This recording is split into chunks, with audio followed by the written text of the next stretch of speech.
اللہ کے اس پیغمبر کا شان سناؤں جس کے لیے سارا جہان بنا ہے. سبحان اللہ. اور میں کہا کرتا ہوں کہ یہ عنوان تو اتنا بڑا سمندر ہے، اتنا بڑا بحر بے کراں ہے کہ جس کے ایک کنارے سے دوسرے ساحل تک آج تک کوئی مائی کا لال جا ہی نہیں سکا. چہ جائے کوئی میرے جیسا طفل مکتب، کوئی میرے جیسا طالب علم جو کم علم، کم عمر، کم فہم، کم گو، کم تجربہ کار، وہ اللہ کے نبی کی سیرت و مدحت، عظمت و رفعت و منقبت پر کیا لب کشائی کرے، کیا خوشہ چینی کرے، کہ جس کے لیے میں کہا کرتا ہوں کہ میری مثال تو بازار مصر کی اس بڑیا کی ہے جس کے سر پہ کپاس کی گٹھڑی تھی اور وہ مصر کے بازار میں کھڑی تھی. کسی کی نظر پڑی تو پوچھا اماں خیریت، کیسے آئی ہو، کیا کرنے آئی ہو، کیا لینے آئی ہو؟ تو اس اماں نے کہا بیٹا سنا ہے کہ آج بازار میں یوسف بک رہا ہے اور میں بھی یوسف کو خریدنا چاہتی ہوں. تو اس جوان نے کہا اماں تیری عقل ماری تو نہیں گئی، تو مرفوع القلم تو نہیں ہو گئی، تو دیوانی تو نہیں ہو گئی، یوسف کو خریدنے آئی ہو کپاس کی گٹھڑی کے بدلے، وہ اتنا سستا نہیں، وہ اتنا کم قیمت نہیں. یوسف تو حسن کا پیکر ہے، منبع ہے، ماوا ہے، ملجا ہے، میور ہے، مرکز ہے، سراپا ہے. یوسف تو حسینوں کا قائد ہے، رہبر ہے، مقتدا ہے، پیشوا ہے، امام ہے، سید ہے، سردار ہے، سرتاج ہے.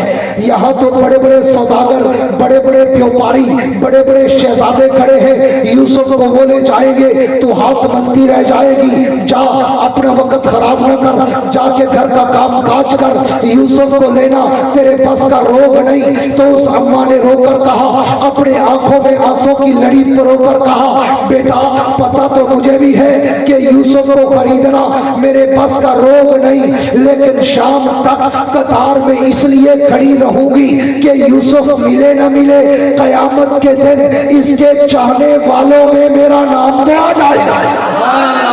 نعرہ تکبیر، تاجدار ختم نبوت، نعرہ تکبیر.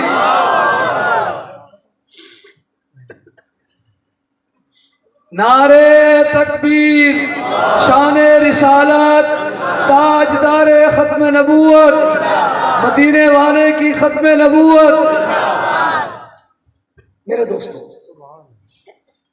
میں بھی کہا کرتا ہوں کہ میری مثال بھی بازار مصر کی اس بڑیا کی ہے کہ میں اللہ کے پیغمبر کی سیرت و صورت، عزت و عظمت، رفعت و منقبت، اللہ کے پیغمبر کا تقدس، ناموس، رسالت، شریعت، صداقت، عدالت، دیانت، جرت، شجاعت، سخاوت، منقبت، عفت، عظمت، رحمت، جلال، جمال، کمال، اطوار، عادات، اقوال، افعال، اعمال، انوارات و تجلیات کے خد و خال میں بیان تو نہیں کر سکتا، لیکن میرے ان ٹوٹے پھوٹے جملوں سے میرا نام بھی پیغمبر کے مدح سراؤں کی لسٹ میں تو آ جائے گا.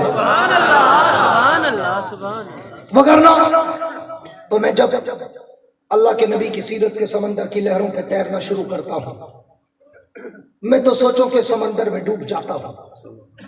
میں تو جب اللہ کے نبی کی سیرت کے آسمان کے ستاروں کی چمک اور دمک کو دیکھتا ہوں میں تو خیرہ خیرہ ہو جاتا ہوں. میں تو جب اللہ کے نبی کی سیرت کے گلدستے کے پھولوں کی پتیوں کی مہکوں کو سونگھتا ہوں میں تو معمر و معطر ہو جاتا ہوں.